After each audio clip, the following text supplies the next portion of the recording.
Bonjour à tous, aujourd'hui j'ai décidé de vous apprendre à faire une petite boîte à lait, donc pour apprendre à bien utiliser le massicot. Donc là c'est vraiment quelque chose de très facile à réaliser, même si vous n'avez pas de massicot vous pouvez le faire. Donc le massicot, je vais l'utiliser et je vais ouvrir la rallonge, d'accord? Sur mon massicot j'ai une lame qui plie, la lame claire, et une lame qui coupe, la lame foncée. Je vais soulever ma règle, sachant qu'elle peut être bloquée grâce au petit loquet qui est là. Et là, vous ne pouvez pas la bouger, donc n'oubliez pas de l'enlever. Et là, pour couper, bien faire attention, vous êtes bien sur le côté avec la rainure. Vous prenez votre feuille format A4. Donc là, j'ai pris du papier vanille. Je vais utiliser la lame qui plie. Donc je la mets sur la partie basse et je vais venir me mettre à 7 cm. 7 cm, vous voyez comme ça. Le papier est toujours bien calé et je mets toujours ma lame en bas et je pousse pour permettre de bien avoir, que le papier ne bouge pas et d'avoir une jolie marque. Donc là j'ai mon pli à 7. Je vais faire la même chose à 14 cm, on le voit là, à 21,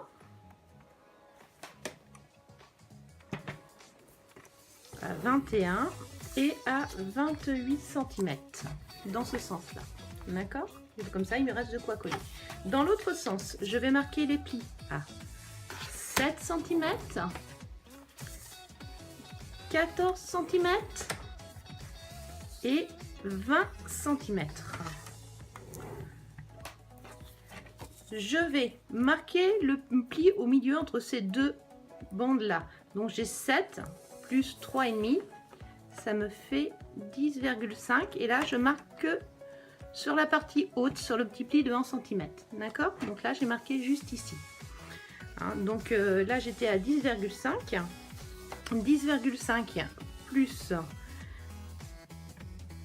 plus après il faut que plus 14, ça va me faire 24,5. Donc même chose, je marque le petit pli à 24,5, comme ça j'ai mes plis ici. Je vais couper sur la partie basse cette bande là. Donc là, pour couper, je vais laisser ma lame en haut. Donc je vais me remettre à 7 cm. Je ne sais pas si vous allez bien voir. À 7 cm. Et je vais venir couper jusqu'à mon premier trait. Donc à 7, à 14 et à 21. Donc 7, 14 et 21. Et à 28, même chose. Je viens couper. Donc là, ça me fait un petit morceau avec, vous voyez, des petites languettes comme ça. Ce petit bout là, je vais l'enlever. Il va me déranger, d'accord? Ce petit bout là, je l'enlève ici. Ok? Et je coupe en biais la partie haute. Je coupe en biais la partie haute. Pour le collage, c'est plus facile. Donc jusque là, rien de compliqué. Après, vous aurez besoin de votre outil pour marquer les plis. Donc moi j'aime bien utiliser celui de la planche Simpliscore. Et vous allez me rejoindre le petit bout qui est ici, le milieu ici, jusqu'à la diagonale là. Donc je prends, je viens ici et je viens marquer. Donc on est d'accord, je marque l'intersection qui est là avec le point du milieu qui est ici. Je fais la même chose là. Et même chose sur le deuxième morceau. Donc là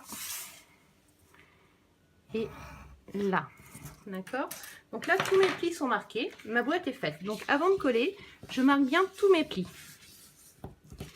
D'accord?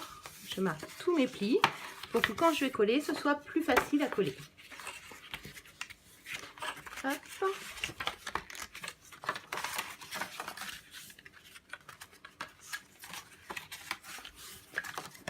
Je viens ramener mes petits plis que j'ai marqués, mes diagonales, pareil, je les marque bien, d'accord, hop,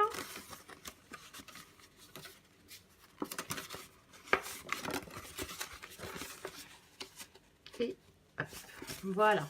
Donc là, tous mes plis sont marqués et la boîte peut déjà se faire, si on le souhaite, je ferme, et là j'ai déjà ma boîte qui est quasiment finie. Donc là, on va s'amuser à la décorer. Pour la décorer, j'ai pris du papier bleu. C'était pour un anniversaire d'homme, donc de lin dandy. Donc là, comme mes petits côtés de mon... Ici, ce que je veux décorer fait 7 cm sur 7 cm, je vais enlever 0,4 et je vais faire des morceaux de 6,6.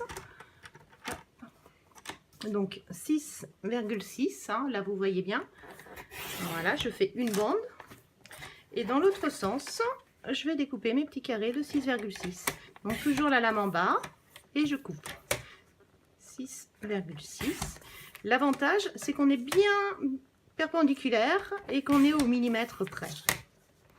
Et 6,6. Voilà. Je ne sais pas si vous avez vu, mais sur ma boîte, il y a une structure sur le papier. J'ai utilisé la Big Shot pour le faire avec le plioir de gaufrage qui fait du bois. Donc là, c'est facile. Je vais venir positionner mes papiers dedans selon les motifs que je souhaite. D'accord? Vraiment là où je souhaite les motifs. On choisit ce que l'on préfère.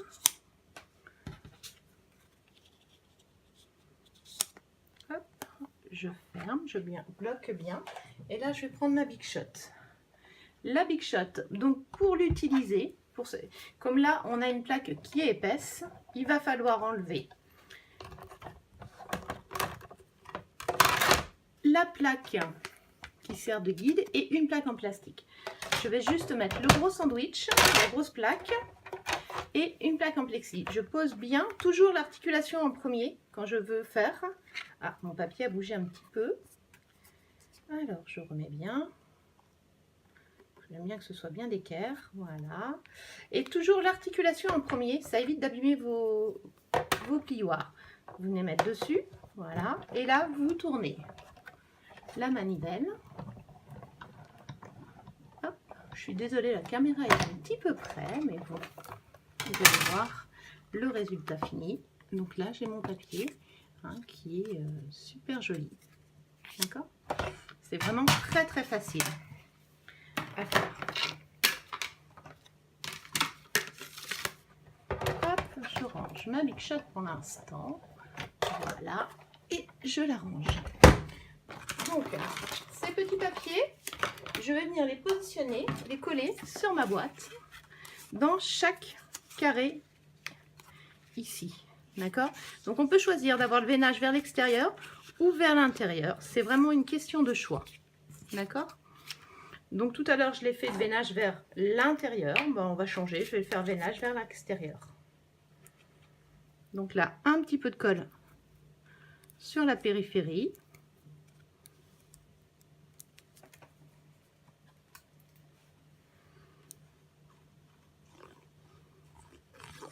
Voilà. Je viens mettre un peu de colle. Vous pouvez aussi choisir de le mettre à l'horizontale ou à la verticale. C'est vraiment une question de goût. Hop.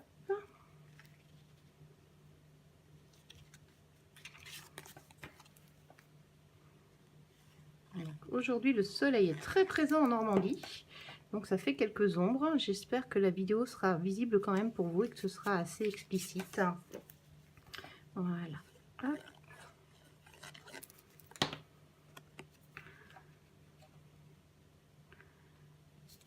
Et hop. Donc, pour coller la boîte en elle-même, ce n'est pas compliqué. J'ai besoin de double face. Donc, le double face Stampin' Up, il est très bien. Je vais juste le mettre à la limite de mon pli, ici. Il se déchire à la main, c'est facile. Je viens enlever la petite pellicule. Alors, si jamais vous avez du mal à appuyer bien, et après, vous verrez que la pellicule s'enlève facilement. D'accord? Donc là, pour coller sans erreur, vous posez à plat comme ça. D'accord? Là, vous voyez bien, je suis posée. Et là, vous allez venir replacer comme ça. Et là, vous êtes sûr d'être bien. Là, votre boîte est collée. Je viens rabattre les deux morceaux face à face. Le dernier. Et ici, je vais mettre de la colle. Simplement ici. Et ma boîte va super bien tenir. Donc, moi, j'en mets toujours sur la partie basse et sur la partie haute ici. Et là, vous fermez votre boîte. Et votre boîte est fermée et collée. Voilà. Tout simplement. une petite attache, une petite pince pour fermer. Et la structure de la boîte en elle-même est faite. Vous voyez, c'est vraiment tout simple. Si vous voulez le faire avec une demi-feuille à 4, au lieu de marquer les plis à 7, 14, 21 et 28, vous allez marquer les plis à 5, à 10, à 15 et à 20 dans le sens des 21 cm, mais je vous remettrai le lien sur mon blog. Voilà. Après, j'avais fait une... Vous aurez besoin d'un tampon, que j'aime beaucoup, un set de tampons, qui est issu de banderoles en fait. Donc là, je vais, pareil, assortir à la couleur de Nintan. Je viens. Donc, je fais juste un bisou, jamais plus que ça. D'accord ? Et je viens me mettre sur mon papier. J'appuie. Et là, j'ai mon joli tampon. D'accord ? Par contre, le plus difficile dans ce cadre-là, c'est de venir mettre le mot joyeux anniversaire. Vous voyez, c'est un mot qui est droit. Donc là, on voudrait qu'il soit un petit peu tordu. Donc, ce que je fais, c'est que je viens me positionner au-dessus de mon tampon pour essayer de voir, pour essayer de trouver la bonne position. L'avantage de la résine, c'est que nous pouvons lui donner de la forme. Donc, je l'ancre et là, je vais venir le tamponner. Joyeux anniversaire. Donc, je suis une maniaque. Je viens nettoyer mes tampons au fur et à mesure. Donc, sur mon tapis, de ce côté-là, il y a des petites gouttes d'eau. Je ne sais pas si je vais réussir à vous les montrer ici. Donc, de ce côté-là, en début d'atelier, ou quand je bricole, je mets un petit peu de Stampin' Mix pour nettoyer mes tampons.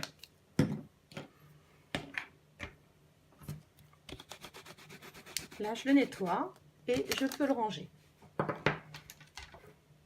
Après, je vais mettre manger mon gâteau. Donc lui, il a déjà la forme, donc j'ai rien à faire. Il est déjà, donc j'ai juste à l'ancrer, un petit bisou, et à venir le tamponner. Voilà, tout simplement. Donc toujours bien refermer ses ancres une fois qu'on les a utilisées pour éviter qu'elles sèchent et nettoyer aussitôt ses tampons. Donc pour découper, je vais utiliser un Framit avec la Big Shot. Voilà. Donc là, je reprends la Big Shot. Je viens avec la Big Shot. Ok. Où je laisse toutes les plaques cette fois-ci. Je laisse toutes les plaques. Je viens mettre ma découpe avec... Alors, j'aime bien moi les mettre dans le sens de la longueur. C'est une habitude. Je viens me mettre bien. Je ne sais pas si vous voyez. Voilà, je me mets comme ça. Une fois que je suis comme ça, je viens mettre ma plaque et je serre et je tourne la manivelle.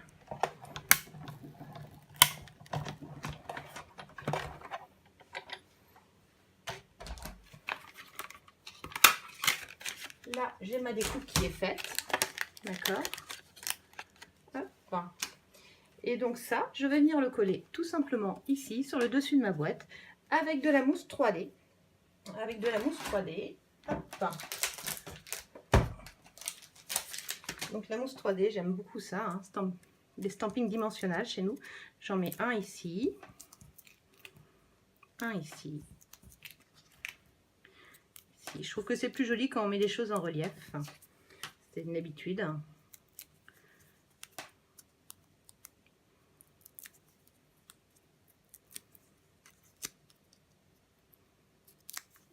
Et je viens le mettre sur ma boîte à ce niveau-là.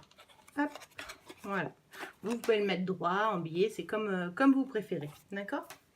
Après, j'ai mis dessus un petit cochon qui est tout joli et pour lequel j'ai utilisé le nouveau papier, les nouveaux feutres que vous n'avez pas encore eu la chance de voir, mais ça ne saurait tarder, les feutres à alcool. Donc, je vous les montre en avant-première. Donc, voilà, c'est ça. Donc là, vous aurez besoin d'un carré de 5,5 sur 5,5 de papier. 5,5 sur 5,5. Et donc là, pour tamponner et utiliser de l'encre, des feutres à alcool, vous allez avoir besoin de prendre de l'encre Memento. De l'encre Memento. C'est une encre noire à base d'eau. Donc on va l'utiliser avec les feutres à alcool. L'alcool ne la diluera pas. Hein, ne prenez pas l'encre Stazen ou l'encre Stampin' Up, ça ne fonctionnera pas avec les feutres à alcool. Donc je viens tamponner mon motif. D'accord? toujours nettoyer mes tampons au fur et à mesure. Et là, je vais commencer à venir donner la couleur à mon tampon. J'espère que vous voyez bien. Donc, je vais venir mettre les couleurs foncées. Donc, vous voyez sur mes crayons, il y a un côté pinceau et un côté feutre. Moi, je préfère le côté pinceau. Avec le côté pinceau, je vais venir faire les parties que je veux les plus sombres. Donc, le creux de l'oreille, le côté, d'accord, le côté comme ça. On va lui faire un petit peu ici, l'intérieur de la patte, et puis le côté du visage. Jusque là, ça ressemble pas à grand chose. Donc là maintenant, je vais prendre la partie, le ton le plus clair, et je vais venir faire des petits ronds comme ça, pour mélanger mes deux couleurs ensemble.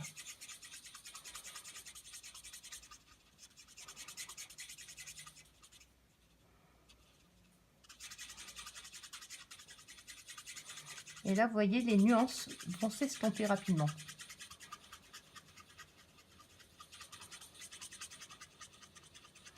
Et on ne verra pas la démarcation.